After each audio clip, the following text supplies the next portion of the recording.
Hey, today I'm going to be doing something different with an Arcane and Bleed build. We are going to be using some things that have been updated in the recent patch, so let's go ahead and talk about what we are going to pick up first. This will be Talismans. We first want to arrive over here at Atlas Plateau Lost Grace. We then want to unpause and go straight towards the northeast. You will see that there's going to be a hill that you can go down on, but hey, we are going to take sort of like a skip path here. If we jump down below and land right here, you will then drop down below and you should be able to survive the land. Now, if you need to, you can absolutely take it the other way around, down the hill, and then you will be here. That's just a way to save you some time. There will be two enemies here that you will want to pass by, and eventually you will see a plate that will be in the distance. If you interact with that, you can then be transported to a boss. The only way that this is possible is if you use a stone sword key on the statue. This will then make the plate glowing, so you can then interact with it and click yes. The boss that you will be fighting will be Godric the Grafted. Once defeated, you will be rewarded with Godfrey's icon. This will enhance your attack power for skills and spells. Once you have that, stay in the same location because we need to head over towards Atlas Plateau once more, the same exact Lost Grace that we just were at. Now that we're here, we can then go towards the left side and face the northwest.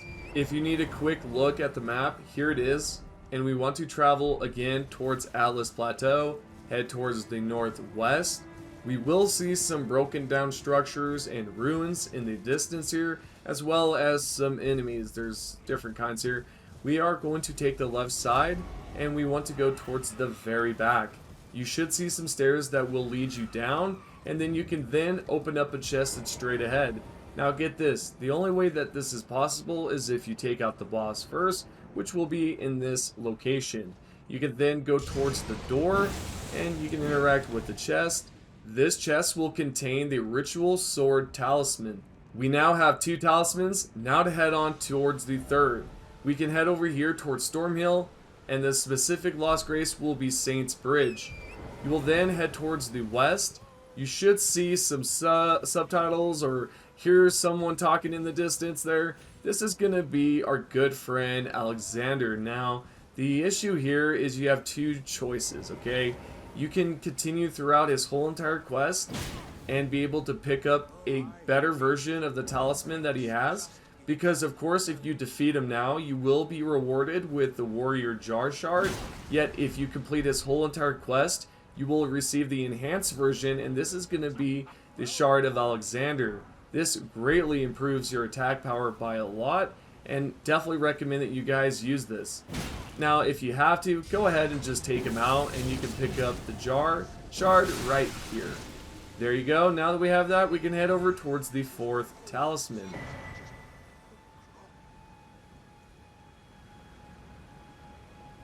This talisman can be found over here at the Lost Grace known as Hyde Road Cave.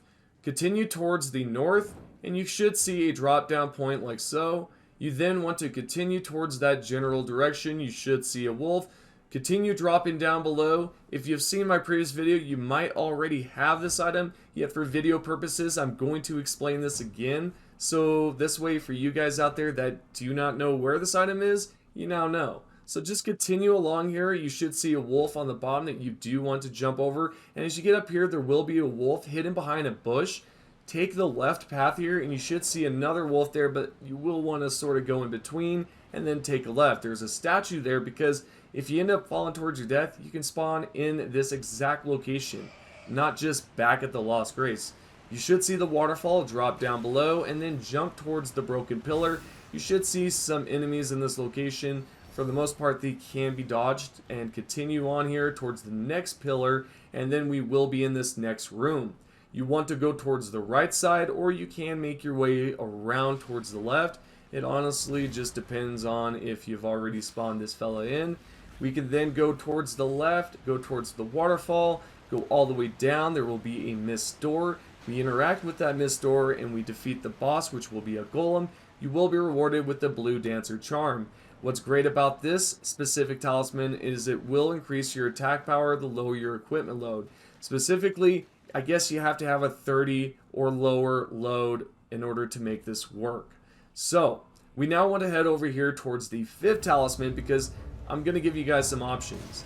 If you head towards the Lindell Catacombs and defeat this boss right here, you can then be rewarded with the Lord of Blood's Exaltation. We now have 5 talismans, and do not worry, I'll explain why we have those 5 talismans.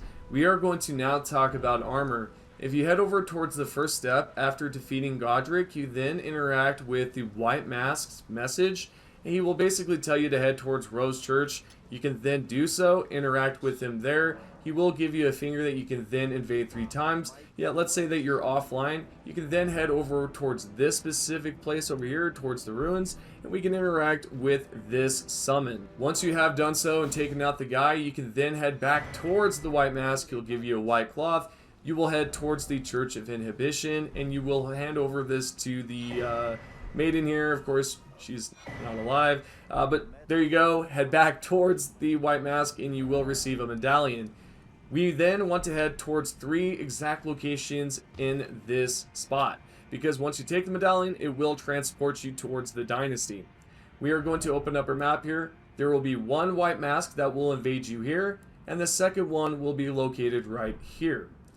Once you have been invaded in the second location, you can then go on towards the 3rd, and this will be towards the left side of the map. You can then go inside here, and there will be an invader summon or a summon that you can interact with, and you will invade the White Mask, defeat him, and you will be rewarded with the White Mask helmet.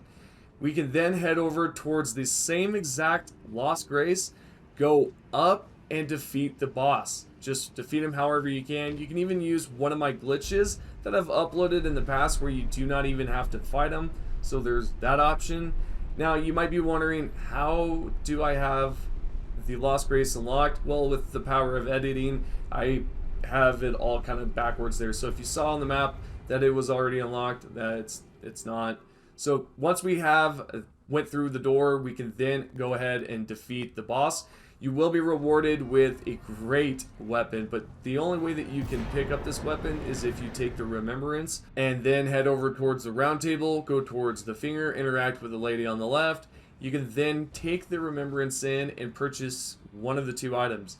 We want to choose the left side option because if you do not do so, you're going to mess up the whole process and you will not have the item that you absolutely need. Let's now equip everything that we've collected. There will be an option here. For example, once you have equipped Mohg's weapon, we can then actually equip another weapon on our left side. This can be a sword with seppuku, which will add bleed damage because we do have a talisman and we have a helmet that does do well when bleed damage is near. Of course, we are going to equip the White Mask, and then we want to make sure that we have a low equipment load.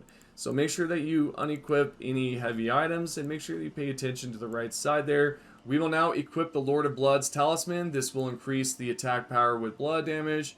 Godfrey icon to increase charge spell and skills. We of course have Shard of Alexander to greatly boost the attack power. And we have Blue Dancer Charm. This will raise our attack power the lower the equipment load is. Of course you can swap this out with the Ritual Sword Talisman. It's all up to you.